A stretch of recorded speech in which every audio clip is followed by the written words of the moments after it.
going on, everybody? It's your boy Adam. We're back at you for the hashtag rebound series, day 94. Day 94 of trying to put a life back together after it was completely destroyed down in Houston, Texas, where it is a comfortable, well, it's been a comfortable 70 to 80 degrees here in the middle of December, when Jamestown, New York, where I recently came from, is, I think it's probably 16 degrees up there today. So, you know, sometimes I doubt my choices or, you know, second guess myself.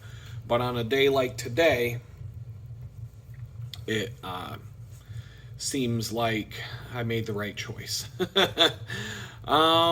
Let's see. So at the end of the last video, if you made it that far, all 4 or 5 of you who got that far, you'll see that the video just stops dead in the middle of a sentence. And it's because my phone's battery died. I was almost to the end of the video and the phone just shut off on me, and I realized I didn't have a power cord plugged into the phone. I should have done that, but I forgot. And I was almost done with what I wanted to say. I may have had less than a minute to go, and thankfully the phone saved the video file before it shut off, and I didn't lose an hour-long video out of the process. So, you know, that worked out. I had no desire to record an ending and then have to go through the process of splicing 2 video files together and uploading it, because it would double the time that it takes to publish this. You know, it just takes a while to do those things, and for the phone to process that stuff and transfer files from the phone to the computer, all that kind of stuff. When I do an off-the-cuff video like this, where I don't do any editing and I just hit the stop button and upload, it significantly reduces the amount of time that it takes to go from sitting in front of the camera to having a video on YouTube. So let's see, social media. I checked my X account the other day and I saw that I went from having about 206 followers down to 66 followers in a day. And as much as I like the X platform overall right now, I think, you know, out of all the social media platforms for posting memes and that kind of stuff, it beats the crap out of all the others right now. But it's still a bit of a shit show. I know that it is almost certain that out of those 206 followers, that 140 of them were probably spammy porn bots following my account. So I'm glad that Elon and the gang are finally cleaning house. And I know a lot of big accounts who have hundreds of thousands, if not millions of followers, lost more than half of their followers overnight because they were all complaining about it. But I would rather have 66 real people following me than 2,000 spammy porn bots, that's for sure. You know, there's this one idiot that shows up about every 2 or 3 videos here on this channel just to leave some dumbass comment about how I didn't gain any followers since the last time she was here. And all I gotta say is, thanks for watching the ad. But, you know, it is what it is. You know, it's like I'm starting all over again with social media. And I from the day I got back from prison, I was at zero. And I haven't really got that far with any of it since I got out of prison. On most of these platforms, by now, in 2024, if you did not already build a following by now, then you've missed the boat. It's pretty much 100% impossible to build an online presence anymore on any platform. You're 100% dependent on the algorithms of these platforms promoting the content that you post. And most of the time, even the people who follow you, who have said they want to see your content, they never see your content anymore after they follow you, because the platform doesn't show your content even to those people. So the party's been over for a long time on social media. You know, in the mid-2000s, when Facebook was released, until maybe 2015, that was the window of opportunity to obtain a social media following, but now it's done for most people.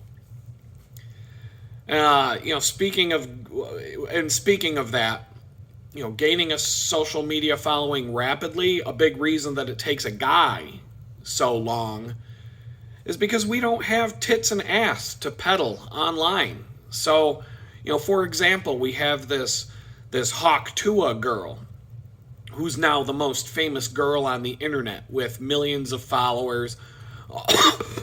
Excuse me.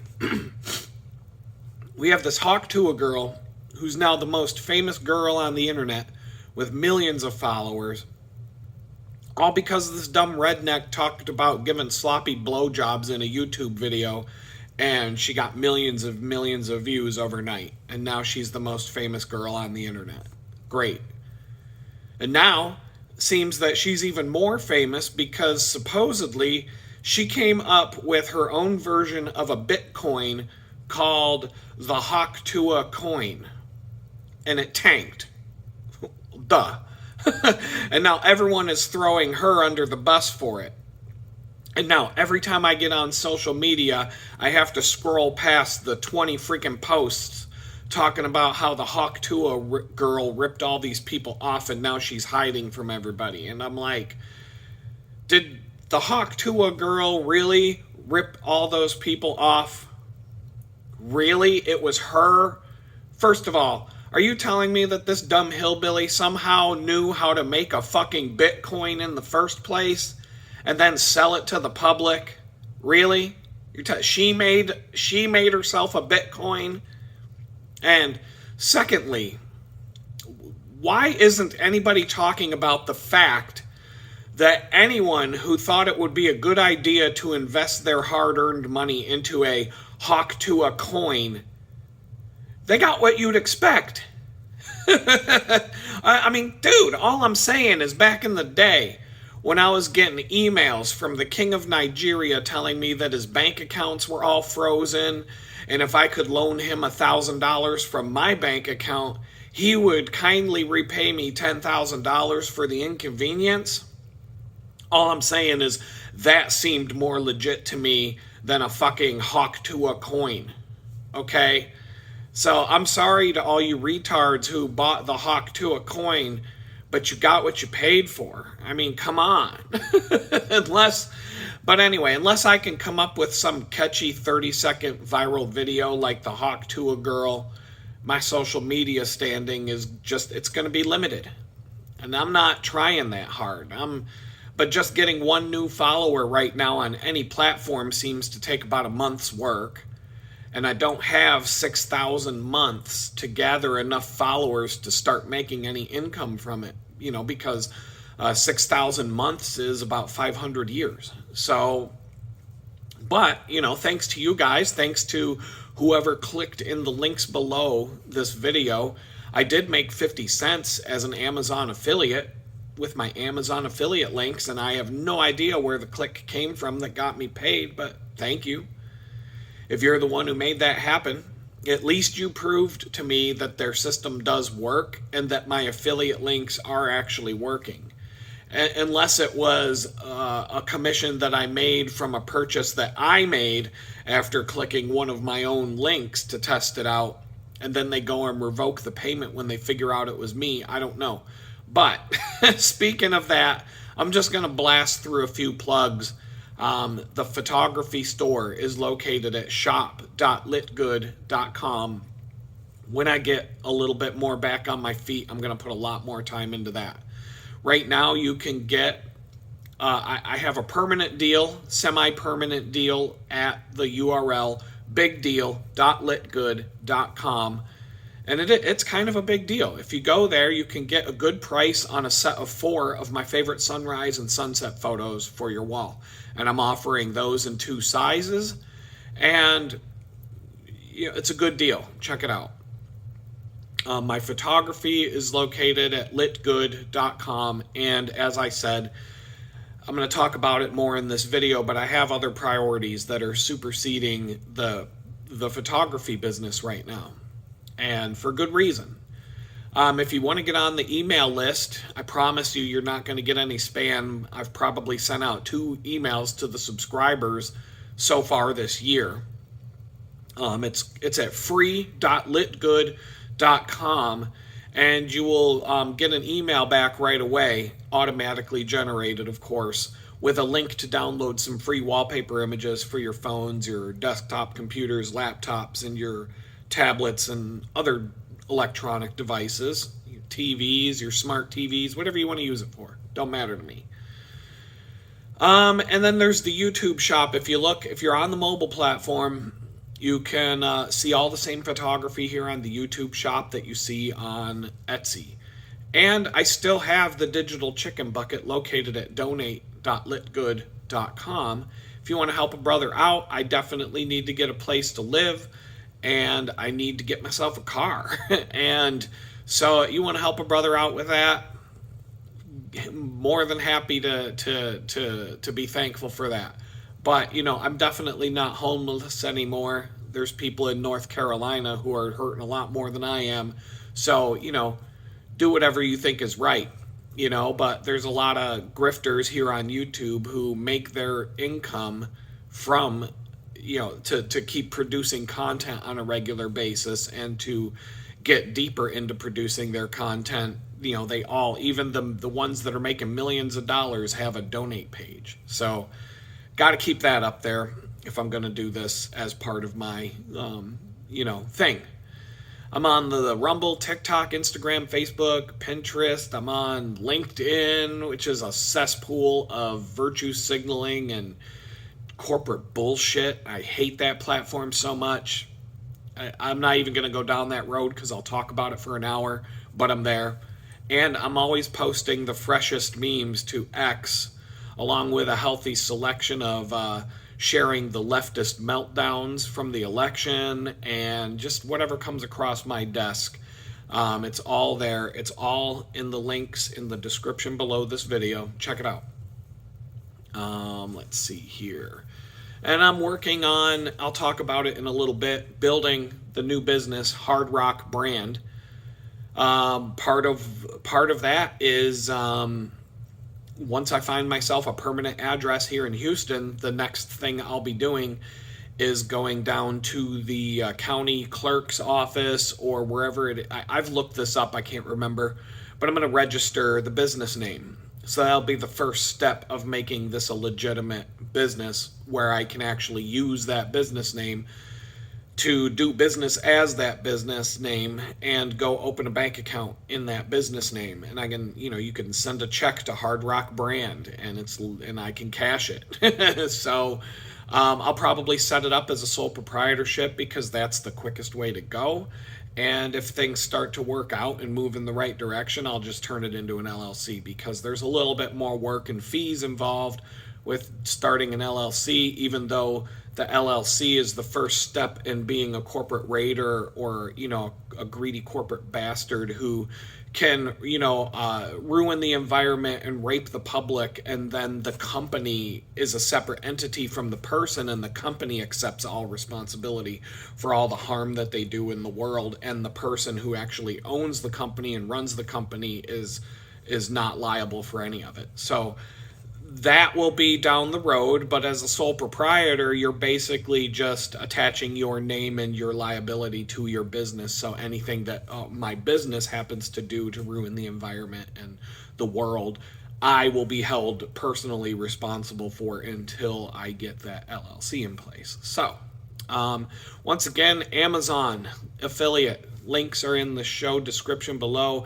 I just got a bunch of links in there about what I'm carrying on my bicycle to and from work. There's a lot of videos where I'm talking about being a bicycle commuter and all of the things that I carry in a backpack right now, including the backpack itself, that are available on Amazon. You can check it out. It doesn't mean you have to buy anything when you click a link, but if you click a link below to go to Amazon and you're going to buy something else from Amazon within 24 hours, if you buy something from Amazon after clicking one of those links, they'll kick a couple pennies over to me. And it costs you nothing other than, one click of your time. So, and I saw that it works. So I got made 50 cents. I'm rolling in it. It's now an official income stream. Here we go. We're ready to rock. And that's the end of the plugs for today. But speaking on the topic of plugs, I guess I'm trying to drum up business and multiple streams of income and all of that. I had to take a pause this week and reassess my job searching for various reasons. And I was using a job tracker called hunter.co, HUNTR.co. It's a job tracking app based on a Kanban board concept. And, I've talked about what a Kanban board is more than once, and I will again in this video. It worked really great, and it had a lot of AI tools to help you write cover letters and customize your resume for specific jobs and things like that. But a drawback is that it would only allow me to track 100 job applications at a time. And if you reach that 100 job application mark, they want you to pay $50 a month to use the service. And that's just too expensive. It's too expensive. I pay $60 a month for the entire Adobe software suite that includes Photoshop, Illustrator, InDesign, Premiere, Audition, and those are just 5 of the apps that I can think of off the top of my head that I use, all highly professional apps. 2 other apps that I use, one's called Miro, one's called Figma. Those are 2 UX design and conceptualization and whiteboarding apps. Pay about $15 a month for each of those, or less for Miro maybe. And this job tracking app, they want $50 a month for it's way too expensive. And all I'm gonna say is from a I'm gonna run out of storage space now. Great. I may have to cut this video in half, but let's see. The only reason that I'm using, that threw me off, that little warning that popped up. Anyway, so I'm using this job tracker, and it's way too expensive. And from a business standpoint, they would make a lot more money if they would charge like $5 to $10 a month and get thousands and thousands of users paying it, versus charging $50 a month and getting almost nobody willing to pay for it. Just saying. But so anyway, I was using it. But after I would get to 100 job leads, I would export. Basically, I'd have to copy and paste all of the stale leads and all of the rejected leads into a board on my Trello app. And it was a lot of copying and pasting and a lot of stuff, but I wanted to archive and actually keep track of the jobs I've applied to since April. But since I can only track 100 at a time, and I've applied to over 400 now, and I'll get into that in a minute, it just, it was kind of cumbersome and unwieldy. But there were a lot of things that the app does that made it worth doing. And one of the things is when you're on a job board like Monster or Indeed or LinkedIn or any of those, you can hit one button in the corner of your web browser interface to save the job with the company name, the job title, the job description, and all the information to that hunter.co app with the push of a button. And so that was really powerful, and that made it worth it. And so, like for the regular minimum wage jobs that I've applied to in Jamestown and here in Houston, I just track them on a separate Trello board. And I'll talk about Trello a little more. But the job tracking apps, like I said, they're the same concept as Trello. It's based on what's called a Kanban board, and it's a column-based to-do list where instead of a checkbox saying yes or no, you have a basic to-do list is a bunch of checkboxes, and you get something done, you check the box, it wasn't done, now it's done.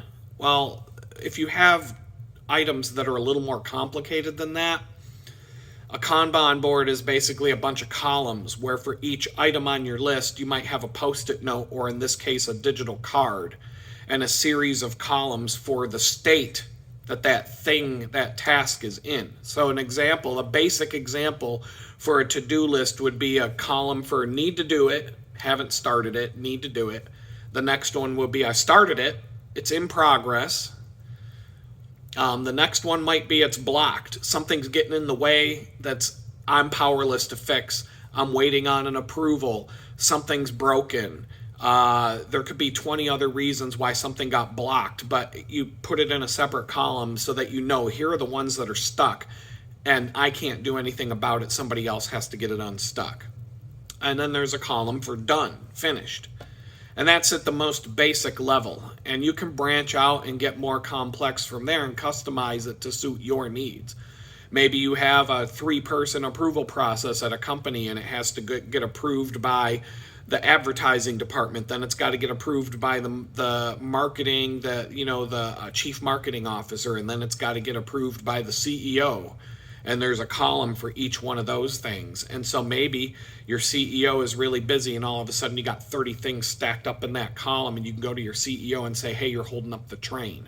The train's got to leave the station, but you've got to approve these 30 things and put your check mark on it. So that's what a Kanban board is. But for a job search, it's going to look something like want to apply for this job, applied to these jobs, rejected by these ones are stale, I got a job offer from these, I got hired at these, and I got paid at this one. So it could have all of those states where you enter a job lead you want to apply to, and it finds its way through the board, and it ends up either in the rejected pile or the you got paid pile. And so I found a new job tracking tool that's new, and it's completely free. It's called Stiplo.com, Stiplo.com. I'll put these links in the description below since I'm talking about them, but it works a lot like the one. It's modeled after the Hunter.co app with the 100 job limit. It's just basic, and it doesn't have all the features that the Hunter app has. It has some of those features, but it's a lot more basic than the app with the 100 job limit, but it's free. It's so far as I can tell, they don't even have a paid version of this, and it's probably because it's a brand new early stage app and they're just trying to get people to sign up for it. And so, the app makes it easy to import job leads to the board from any job posting site like LinkedIn and the others. And I assume that when this app gets a little more mature and further off the ground, they're going to start charging people to use it. But right now, it's not as full-featured and mature as the one that I was using before. It does what it needs to do, and it's free. And so far, I don't see any limit in terms of how many job leads I can track with it. And so when I have too many leads on the board and it starts to become unwieldy, I can just create a new blank board. Like maybe at the end of 2024, I can create a 2025 board. Or maybe over the next 6 months, if it gets too packed full and it's too hard to find anything anymore, I can just create second quarter 2025 or whatever. You can create multiple boards to track your jobs with. I can create boards to track like minimum wage and labor jobs now and keep those separate from the professional jobs that I'm looking for. I could create a job board for a specific niche, like I'm looking for IT help desk jobs or some other specific category of job, and I can kind of get more finite with it. So that's why I switched to the new app, because without the limit on the number of leads, I think it'll be useful. And until they either want to start charging me or they start putting caps and limits on what you can track, and I have other options I can use when that day comes. The point of the matter is I have a very accurate record of the jobs I've applied to and everything that took place with each job application. And I took all of the jobs that I had sitting in this old tracking system and I archived them in my Trello archive board, where I dump all the stale leads after I get to that 100 lead limit. And then I added up all the tallies in addition to all the tallies from the new tracking board, and I just kind of sat there and looked at it. And so, like I said, I have an accurate record of every job I've applied to since the day I was forced to spend an extra day in prison after I was supposed to be released on April Fool's Day. And it might be a little inaccurate, and there could be 1 or 2 job applications that I forgot to track. Sometimes when I update this list, I think of one of those and I add it in there. But when you hear the numbers I'm talking about, you'll understand why it might be off by, one or two here and there. And, this does not count freelance jobs. I consider that self-employment income. I consider that outside of the scope of this. These are specifically for part-time or full-time jobs that would come with a regular paycheck, a job. And so as of this week, I've applied to 484 jobs. And I had 24 interviews with 20 companies out of the 484 jobs I applied to. I don't have any interviews coming up. I had four job offers out of 484 job applications. One of those was accepted and I'm working there right now. Two of those were taken back by the company due to what they found on my background check, even though I was upfront with them about my felony, and they told me that it wouldn't be a problem until they made it a problem later. I've gotten 124 official rejection notices, including the two offers that were taken back, where the company reached out and said we're not moving forward. It could have just been like, your generic rejection letter, but the company actually told me no. And then 354 of the leads went stale in terms of they're just, you don't hear anything back from a company for a month.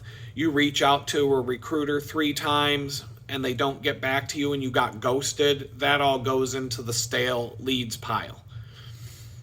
If I break this down for professional jobs to doing, user experience design for software companies, 429 submissions, 8 interviews at 5 companies, no interviews coming up right now, 115 rejections, 308 of them went stale.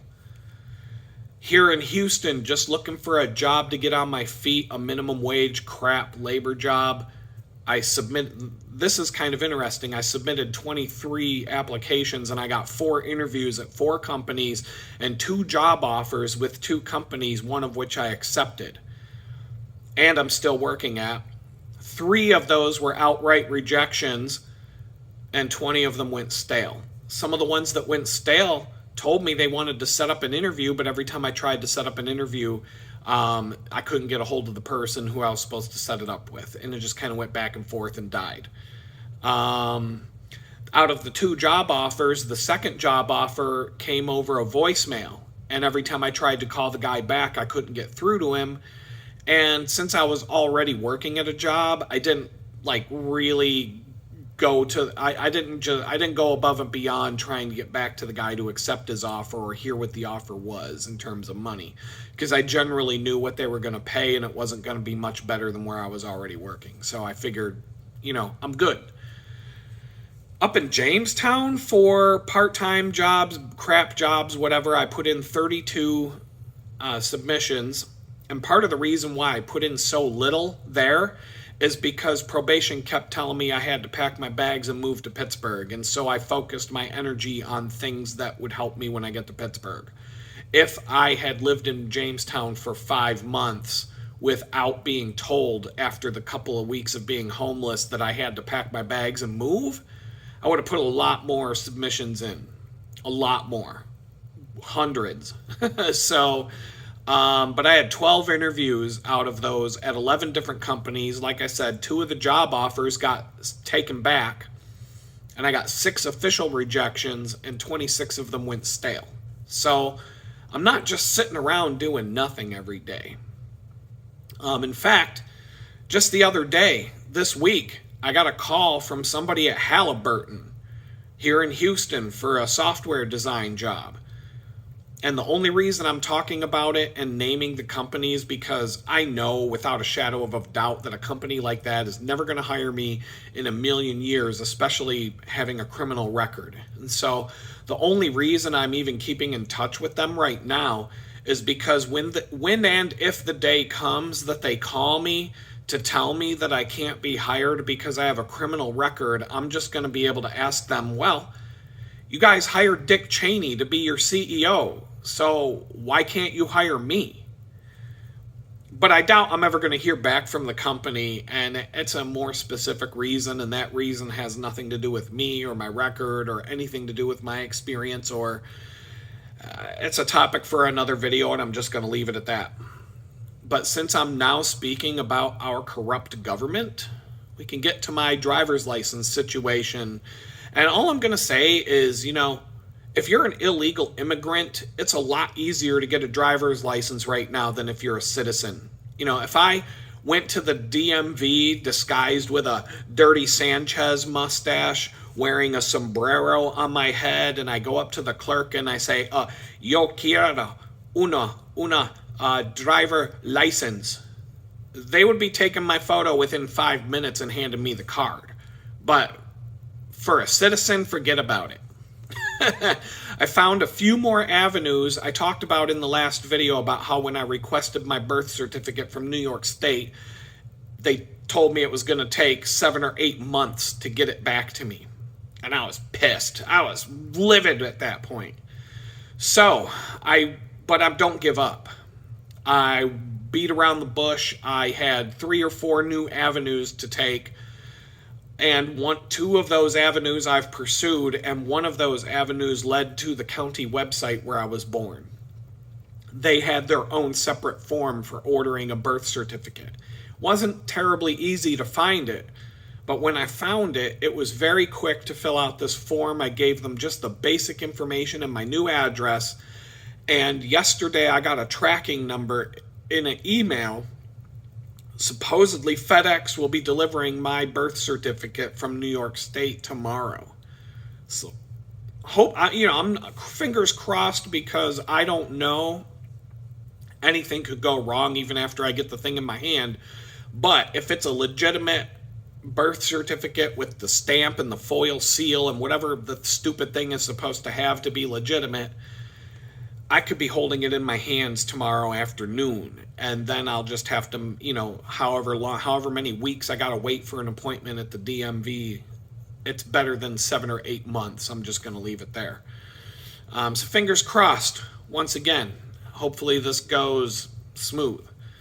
And if I do get this thing in the mail tomorrow, I'm going to try and get a refund from this other website where I ordered it from, because New York State's own Department of Vital Records linked me to this private company, and this is where I signed up to get the document, and they told me it was going to be $80 and it would take 7 or 8 months to get the thing. And so I'm going to send a message to the state attorney general in New York if for some reason I can't get a refund on that, or just let them know and say, hey, you guys are running a scam on the people of your state, but it's New York and they probably don't care. In the end, if I lost $80, I'm going to be pissed off about it, but it's better than the alternative of waiting until July or August to get my driver's license switched. And right now, so I'm back to holding off on looking for a car just a little bit longer to see if this whole thing sorts out, because having a driver's license in Texas that matches the address on everything from my paycheck stubs to my bank statement. All right, what's up? As I was saying earlier in the video, I was running out of file storage space, and at some point the video was just gonna cut out. So I'm gonna have to splice it with an app, and then it's gonna have to resave and reprocess, and then I'm gonna have to upload it. It's gonna add some time to my production, but that's the extent of my editing. Wherever it stopped, and this is where it picked up. It reminds me of watching a video yesterday. I watched a woman's video. She's a therapist. She was talking about some stuff that I'm dealing with, and I'm gonna actually branch off of her video and talk about all the things that she talked about in my next video, as long as I can get through my notes for today. And one thing I noticed when I was watching her video is she makes 8 to 10 cuts per paragraph of what would amount to text if you wrote it down. And it's very easy to smooth out the audio and make it sound very continuous. And if your eyes were closed, you would just think that she was talking to you, but you can't hide that in the video. And so when she's talking, almost every time she speaks a sentence, you see it chop, chop, chop, chop, chop. You see her face position move. You see that blink. And this woman can't speak an entire paragraph without making at least 10 to 15 cuts in the video. Throughout a 20-minute video, there are 8 to 10 cuts per paragraph at the bare minimum. I mean, she chopped that thing up like a stalk of broccoli. You can't go 5 seconds without seeing a jerk from a hard cut in the video, even though the audio is nice and smooth. And the content's fine. The content was good. There's a reason why I listened to the whole thing and put my own 2 cents on it in my notes here as I was sitting, because, you know, it was good. And I subscribed to her channel, and I'm going to talk about it more in the next video. But if you can't speak 1 sentence without having to chop and edit your video for it to sound right, then you really aren't a good public speaker, are you? But I mean, these video editing tools, they make it very easy to do, albeit time consuming, and sometimes people get carried away with perfection, and I'm guilty of it. You know, I said the content was good and I enjoyed it, so all I'm saying is, if you're out there and you do YouTube, you be you. That's all I'm really saying. You know, but don't be afraid to go raw dog on these YouTube videos and just let it be. People are typically okay with that if the content you're putting out there is good. You know, I had a phlegmy cough earlier in the video, and I had to scratch my nose, and I have an itchy eye or something like that, and I'm just letting it go. Like right now, I got a little itch. I'm gonna scratch it, and I'm not gonna cut it out of the video because I got to get stuff done today. I'm working on client projects, and I'm not gonna spend 3 hours cutting out all the little imperfections in a video like this. It's just not worth my time. They say perfect is the enemy of done, and that applies to me right now. If I want to take the time to make my videos all perfect, I won't even get 1 out per month, and I may as well not even do it at that point. But if instead I just take the random opportunities when the house here is empty, and I can sit here and record raw dog and then hit the upload button. And in this case, I'm gonna have to take an app that splices 2 videos together, but I'm not gonna do anything to crop and edit and try to, it's just gonna be one stops, the next one begins, because that's all I got time for today. And I really don't even wanna take the time to do that. But as I was expecting would happen soon, my phone ran out of storage space and just stopped the video in the middle of a recording. Told me I gotta clear out the space. Took me about 45 minutes to get all the videos pushed onto a hard drive and clear out the space, and now I'm sitting here doing it again. So if you're one of the people that can only watch polished, refined, highly edited content, then go watch that. It's all good. I don't care. I tend to watch a little bit of everything, and I enjoy the raw, unedited videos just as much as I enjoy some of the highly refined stuff, if the content is good.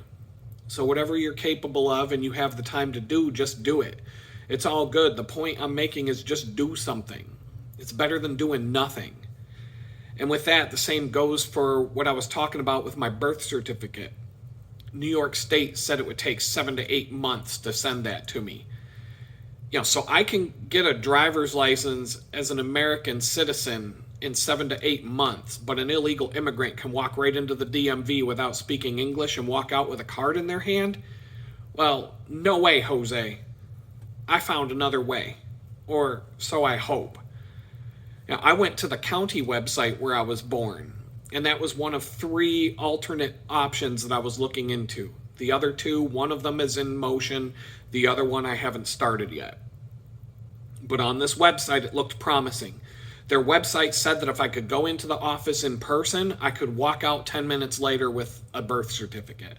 Well, Rochester, New York is a little bit of a drive for me right now, so I chose the option to have it delivered via FedEx. And yesterday I got an email with a FedEx tracking number saying my document has shipped and it should be here tomorrow.